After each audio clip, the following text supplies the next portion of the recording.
Canal Conocimiento Islámico, Audios en español. destinado para la difusión del conocimiento islámico en lengua hispana, el Corán y la Sunna con el entendimiento de los predecesores piadosos.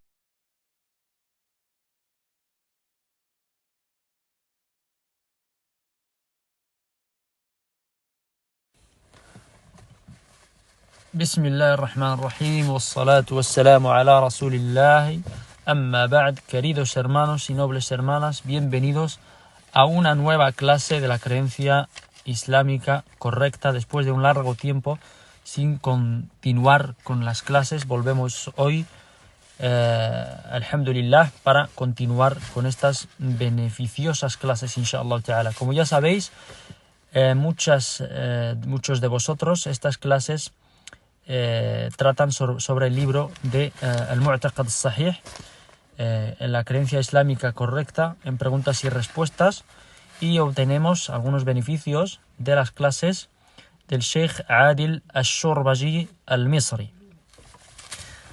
Vamos por la lección 8, por la clase 8, que trata sobre el último día, la creencia correcta en el último día. Y vamos con la primera pregunta, que dice así: ¿qué es el último día?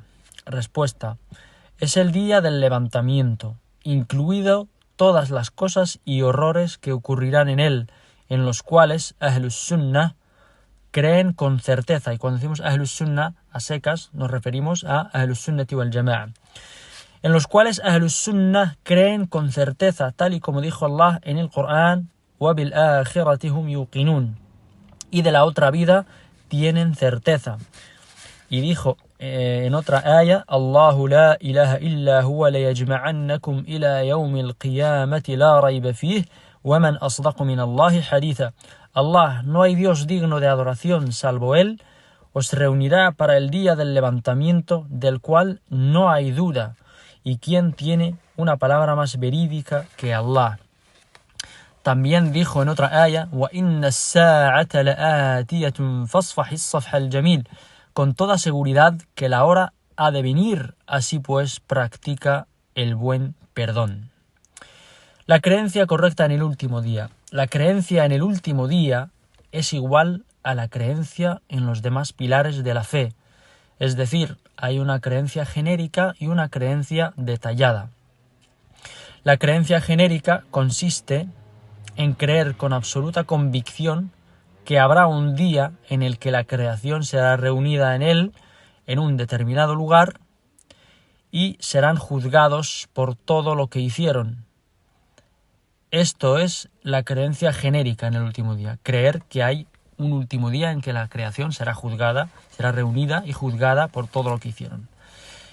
La creencia concreta o detallada sobre el último día consiste en creer en todos los detalles que nos han llegado del Corán y la Sunna, creer en todos los detalles que nos han llegado respecto a este día. Es decir, todas esas descripciones y esos detalles que nos hablan del último día, del día del juicio. Creer en ellos de forma detallada. Si una persona, y este punto es importante, si una persona cree de forma genérica en el último día y muere sin que le haya llegado nada respecto a sus detalles, su imán, su fe, es válido y será válido ante Allah Azza wa Jal. Sin embargo, lo que corrompe el imán, la fe genérico, lo que corrompe el imán genérico en el último día y lo hace inútil, es que la persona llegue a conocer algún detalle o detalles del último día y lo rechace no creyendo en ello. Esto sí corrompe la creencia genérica en el último día. Por lo tanto, quien niegue algún detalle del día del juicio, como Sirat o la balanza o el Haud, quien niegue algo de esto, que forma parte de los detalles del último día, caerá en apostasía, caerá en el kufr, billah, aunque crea en el último día. Si una persona cree que hay un último día en el que serán juzgadas las criaturas, pero niega algún detalle que le ha llegado, algún detalle auténtico del Corán o del Sunnah, lo niega, entonces con esto cae en el kufr, Iyadhin billah, que Allah nos proteja de ello. Algunos sabios han incluido en la creencia en el último día todo lo que le sucede a la persona desde que fallece hasta que se establece en el paraíso o en el infierno. Y en base a ello, el imán en el último día incluye el tormento de la tumba, adab al-qabr, el soplo en el cuerno, etc. Vamos con la siguiente pregunta, que dice: ¿qué es la resurrección, el ba'th? ¿Qué es la resurrección y cuál es la evidencia respecto a ello? Respuesta: la resurrección es el hecho de dar a Allah vida a los muertos. Esto es la resurrección, obviamente, como todos conocemos. Dijo Allah Azza wa Jalla en el Corán: وَنُفِخَ فِي الصُّورِ فَصَعِقَ مَنْ فِي السَّمَاوَاتِ وَمَنْ فِي الْأَرْضِ إِلَّا مَنْ شَاءَ اللَّهُ ثُمَّ نُفِخَ فِيهِ أُخْرَى فَإِذَا هُمْ قِيَامٌ يَنْظُرُونَ. Se soplará en el cuerno y quienes haya en los cielos y en la tierra quedarán fulminados, con la excepción de quien Allah quiera. Luego soplará en él otra vez y quedarán en pie a la espera. El ángel es quien sopla en el cuerno. Siguiente pregunta, que dice: ¿cómo debe ser nuestra creencia en las páginas de las obras? ¿Cómo debe ser nuestra creencia en las páginas de las obras? Respuesta: creemos que las páginas de las obras serán entregadas a cada siervo en su mano derecha o detrás de su espalda en la mano izquierda. Las páginas de las obras donde son apuntadas todas nuestras obras malas y buenas que hacemos. Dijo Allah en el Corán: فَأَمَّا مَنْ أُوتِيَ كِتَابَهُ بِيَمِينِهِ فَيَقُولُ هَاؤُمُ اقْرَءُوا كِتَابِيَهْ. Al que se le dé su libro en la derecha dirá: venid, leed mi libro. Y dijo: وَأَمَّا مَنْ أُوتِيَ كِتَابَهُ بِشِمَالِهِ فَيَقُولُ يَا لَيْتَنِي لَمْ أُوتَ كِتَابِيَهْ. Pero a quien se le dé su libro en la izquierda dirá: ¡ay de mí! Ojalá no me hubieran dado mi libro. Siguiente pregunta: ¿cómo debe ser nuestra creencia en la balanza, el mizán? Creer que las obras serán puestas en el mizán, en la balanza, por lo que ninguna alma será tratada con injusticia. Dijo Allah Azza wa Jalla en el Corán: فَمَنْ ثَقُلَتْ مَوَازِينُهُ فَأُولَئِكَ هُمُ الْمُفْلِحُونَ. Aquellos cuyas obras pesen en la balanza, esos serán los afortunados. Vamos a leer el beneficio de esta parte. La creencia en la balanza, y que tiene dos platillos reales, dos cestas o dos platillos, y que tiene una lengua. De esto hay evidencia en los textos auténticos. La creencia en la balanza, y que tiene dos platillos, dos cestas reales, y que tiene una lengua. De esto hay evidencia en los textos auténticos, y que lo que será pesado en la balanza será lo siguiente. En primer lugar, las obras. La evidencia sobre esto es el hadith que consta en los dos auténticos, en Sahih Bukhari y Sahih Muslim, que dice así: dijo el profeta sallallahu alaihi wasallam: dos palabras livianas para la lengua, pesadas en la balanza y amadas por el misericordioso. Kalimatani khafifatani ala al-lisan, thaqilatani fil mizan, habibatani ila ar-Rahman. Subhanallahi wa bihamdih, subhanallahi al-azim. Lo primero que será pesado en la balanza serán las obras.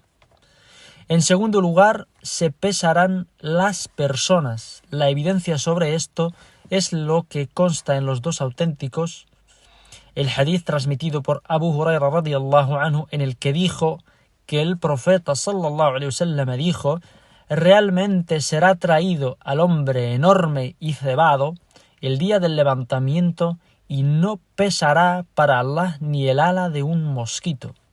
Y dijo sallallahu alayhi wa sallam en este mismo hadith, leed si queréis el verso que dice فَلَا نُقِيمُ لَهُمْ يَوْمَ الْقِيَامَةِ وَزْنًا, no les daremos peso alguno el día del levantamiento.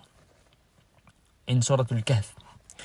La tercera cosa que será pesada, la tercera cosa que se pesará, serán las páginas de las obras. La evidencia sobre ello es el famoso hadith del rótulo o tarjeta en el que irá inscrita la ilaha illallah. En uno de los platillos será puesto este rótulo y en el otro platillo serán puestas las páginas de las obras. Y pesará más el rótulo por llevar la palabra de la ilaha illallah.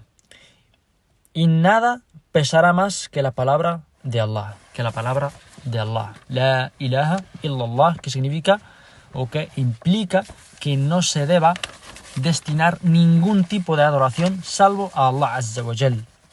Y hoy en día, desgraciadamente, muchos musulmanes dicen la ilaha illallah, sin embargo, desconocen aquello que implica este testimonio y muchos de ellos cometen shirk al-akbar. Muchos de ellos, por ejemplo, acuden a tumbas, acuden a awliya en busca de intercesión o en busca de cura o en busca de lo que sea y les hacen dua y dicen solamente les pedimos intercesión ante Allah porque son awliya, son gente devota que vivió de forma austera, de forma devota y son aceptados por Allah, entonces gracias a ellos Allah nos responderá a las súplicas. Esto es lo mismo que hacía Quraysh, los kuffar de Quraysh.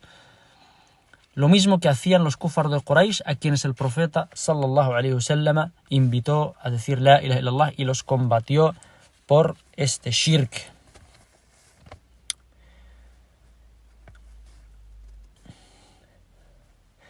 En base a lo anterior, seguimos, en base a lo anterior, se puede concluir que todas estas cosas serán puestas en la balanza. Las obras, las personas y las páginas de las obras. Y lo que afectará al peso serán las propias obras, no el peso de las personas o el de las páginas. Lo que afectará será el peso de las propias obras, las obras, y no el peso de las personas o el de las páginas. Esto lo respalda el hecho de que el hombre grande, que hemos mencionado antes, el hombre enorme y cebado, no pesará nada, mientras que Abdullah ibn Mas'ud, el sahabi, el noble compañero del profeta sallallahu alaihi wasallam, que poseía unas piernas muy delgadas, tendrá en la balanza más peso que la montaña de Uhud. En un hadith, los sahaba radiyallahu anhum se rieron de la delgadez de las piernas de Abdullah ibn Mas'ud. Y entonces el profeta sallallahu alaihi wasallam les dijo, juró por Allah que pesan más o que pesarán más que la montaña de Uhud.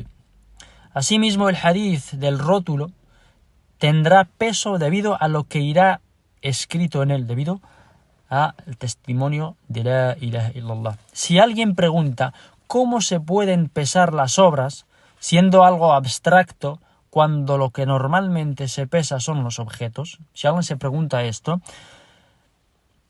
ante esto los sabios tienen varias respuestas. Algunos sabios han respondido a esto afirmando que el día del juicio Allah transformará a las obras en objetos, después serán puestas en la balanza.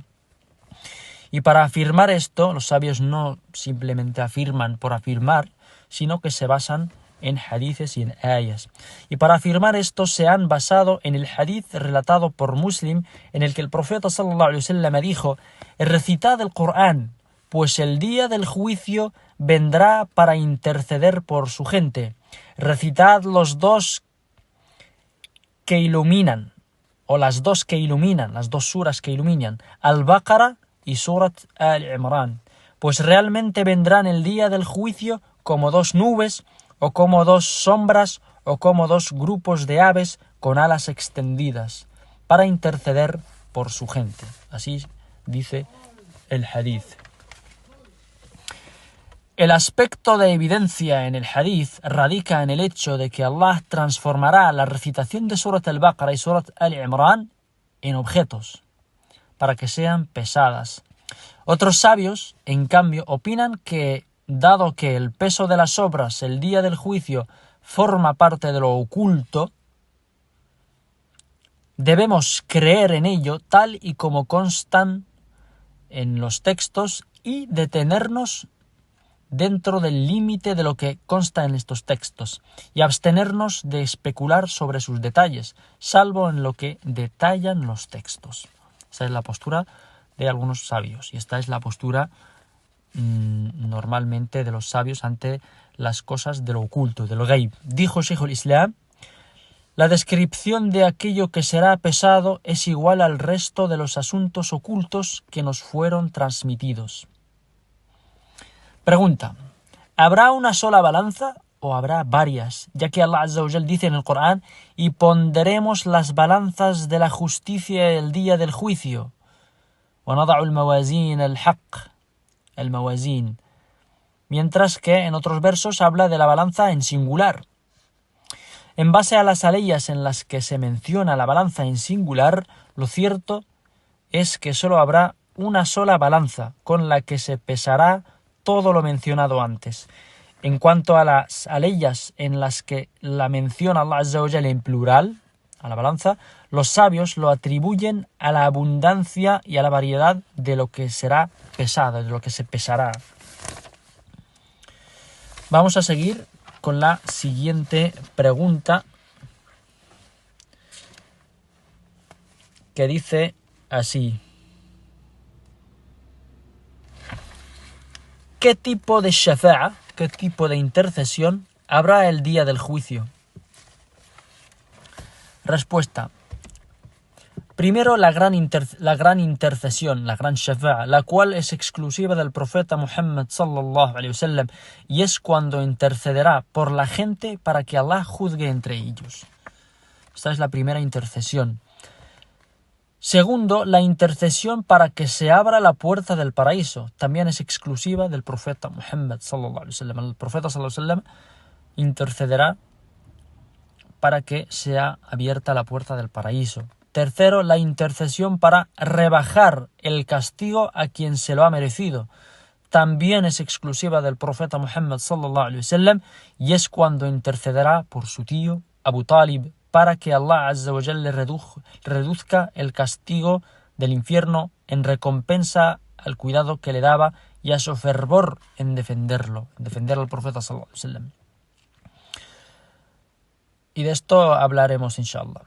En cuarto lugar, la intercesión para elevar a cierta gente del paraíso a grados más altos. Una opinión de los sabios dice que es exclusiva del profeta Muhammad sallallahu alaihi wasallam, mientras que otra dice lo contrario. Quinto, la intercesión por aquellos que incurrieron en pecados mayores. Son los pecadores de entre los monoteístas, los muwahhidin. De ahí la importancia del tawhid, porque por muchos pecados que hayas cometido, Allah te los puede perdonar y no ingresarás de forma eterna en el infierno. En todo caso, los pecados son algo muy grave del que hay que tener muchísimo cuidado y del que hay que alejarse. Se intercederá por ellos para que salgan del infierno. Será el profeta Muhammad sallallahu alaihi wasallam quien interceda por ellos, además de otros mensajeros, ángeles, hombres piadosos y mártires, shuhada. Asimismo, el Corán, como hemos mencionado antes, y el ayuno intercederán el día del juicio por los que los efectuaban. Y del mismo modo, los hijos intercederán por sus padres.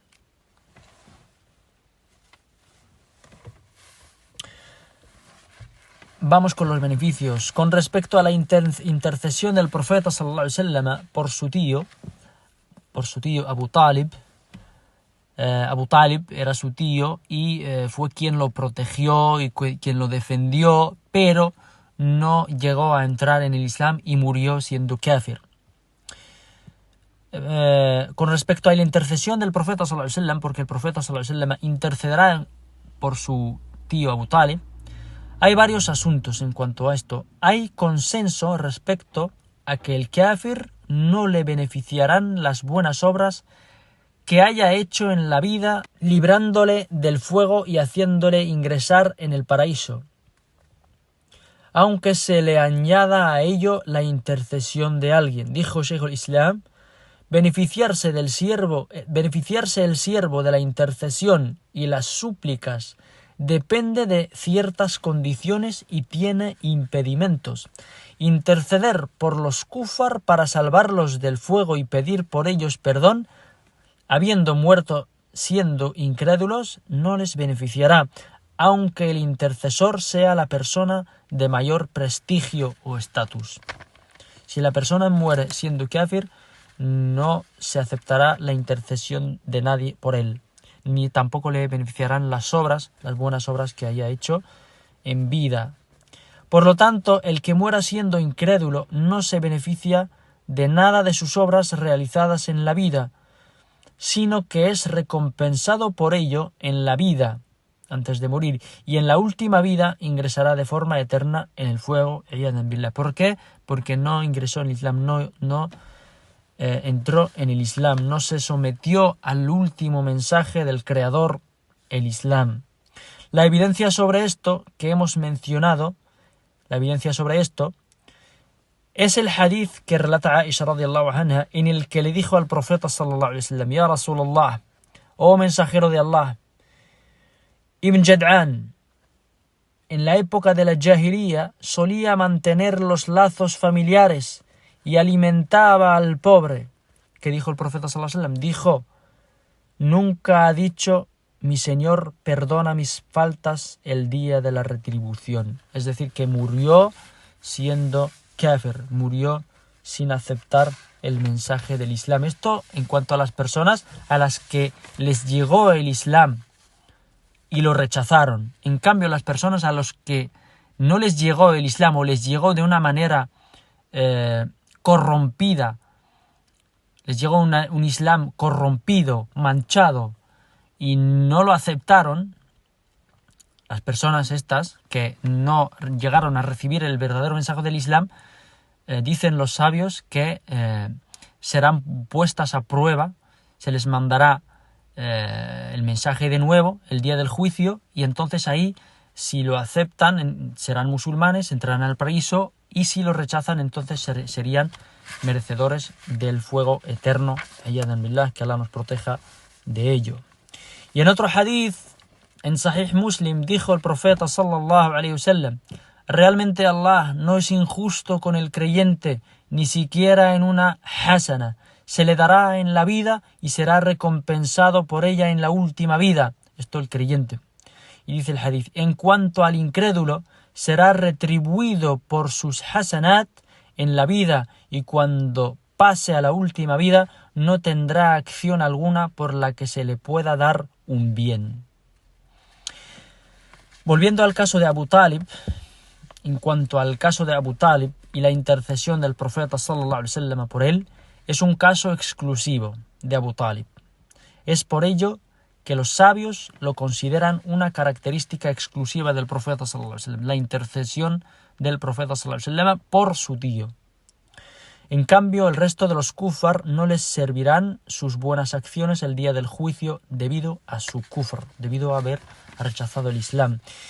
Y lo que nos lleva a la conclusión de que es un caso exclusivo, el de Abu Talib, es la aleya precisa, la aleya muhkama, la aleya clara, en la que Allah dice: فَمَا تَنْفَعُهُمْ شَفَاعَةُ الشَّافِعِينَ, no les beneficiará la intercesión de quienes intercedan, además de la claridad del hadith antes mencionado. De modo que la aleya abarca a todo el que muera siendo kafir, a excepción de Abu Talib, al haber un hadith que lo evidencia, a pesar de que, al haber un hadith que lo evidencia, el hadith en el que se menciona la intercesión del profeta sallallahu alaihi wasallam por su tío Abu Talib, para que Allah le reduzca únicamente el castigo. El beneficio que le alcanza a Abu Talib no es un beneficio completo, sino un beneficio deficiente, ya que no será eximido del castigo de forma completa, sino que únicamente se le reducirá. A pesar de ello, él, Abu Talib, pensará que no hay nadie que esté recibiendo un castigo mayor que el que recibe él. Subhanallah. Además, la reducción del castigo se deberá a la intercesión del profeta sallallahu alaihi wasallam, no a las obras de Abu Talib. Y esto es lo que evidencian las palabras del profeta sallallahu alaihi wasallam al decir: es posible que le beneficie mi intercesión el día del juicio. Y esta intercesión se debe a un motivo que tiene que ver con el profeta sallallahu alaihi wasallam, como demuestra el hadith en el que Ibn Abbas radiyallahu anhu dijo al profeta sallallahu alaihi wasallam: tu tío Abu Talib te protegía y se enfadaba en tu favor. Así pues, el cuidado y la protección de Abu Talib al profeta sallallahu alaihi wasallam es la causa de la intercesión. De modo que Allah Azza wa Jalla aceptó esta intercesión por el bienestar anímico del profeta sallallahu alaihi wasallam, no por Abu Talib. Subhanallah. Vamos con la siguiente pregunta, que habla del haud, el estanque. ¿Qué es el haud y cómo es? Respuesta: debemos creer en el haud, el estanque de nuestro profeta sallallahu alaihi wasallam, cuyas aguas son más blancas que la leche, más dulces que la miel y más aromáticas que el almizcle. Quien beba de él, de este estanco, quien beba de él un trago, jamás volverá a tener sed. Arribarán a él quienes hayan seguido el ejemplo del profeta sallallahu alaihi wasallam, y serán apartados de él quienes innovaron en la religión, y se les dirá: lejos, lejos. Dice el profeta sallallahu alaihi wasallam en un hadith respecto al estanque: llegaré al estanque antes que vosotros. Quien llegue a mí beberá, y quien beba no volverá a tener sed jamás. Arribarán a mí unas gentes a las que reconoceré y me reconocerán ellos a mí. Después serán aislados de mí. Entonces diré: son mi umma. Y se me dirá: no sabes lo que inventaron después de ti. Entonces diré: lejos, lejos a quienes tergiversaron después de mí. Subhanallah. De ahí la peligrosidad de la vida, de la innovación religiosa. Es por ello que hay que seguir la sunna del profeta sallallahu alaihi wasallam y no innovar, y antes de realizar cualquier acto de adoración preguntar: ¿lo hizo esto el profeta sallallahu alaihi wasallam? ¿Lo hicieron los sahaba? ¿Qué evidencia hay respecto a este hecho? Y eso es lo que implica shahadat anna Muhammadan Rasulullah, el testimonio de que Muhammad sallallahu alaihi wasallam es mensajero de Allah, y es que no se adore a Allah sino con aquello que legisló. Y vamos con la última pregunta, que habla del Sirat. ¿Qué es el puente del Sirat y cómo será atravesado? Respuesta: debemos creer en el puente del Sirat, el cual estará extendido sobre el fuego de Jahannam, y el cual será atravesado por la gente a una velocidad según las obras de cada uno, del más lento al más rápido. Los primeros pasarán a la velocidad de un rayo, los siguientes a la velocidad del viento, y los siguientes a la velocidad de un ave, mientras el profeta sallallahu alaihi wasallam estará a un lado del Sirat diciendo: oh Señor, sálvalo, oh Señor, sálvalo, hasta que las obras de la gente sean incapaces de servirles, de modo que el hombre no pueda avanzar sino arrastrándose. Y en ambos lados del Sirat, en ambos lados del puente del Sirat, habrá ganchos colgados, dispuestos a apresar a quien se les ordene. Habrá quienes se salven con rasguños y quienes serán arrojados al fuego. Iyadan billah. Y creemos en todo lo que consta en el libro de Allah y la sunna respecto a este día y sus horrores. Quiera Allah socorrernos. Amén. Y hasta aquí, queridos hermanos y nobles hermanas, la clase de hoy. Pedimos a Allah Azza wa Jal que nos sirva y que sea motivo para que aumente nuestro conocimiento y nuestra práctica y seamos devotos de Allah Azza wa Jal, y Allah acepte de nosotros nuestras obras y nos ingrese en el paraíso sin juicio ni castigo. Amén. Wassalamu alaikum wa rahmatullahi wa barakatuh.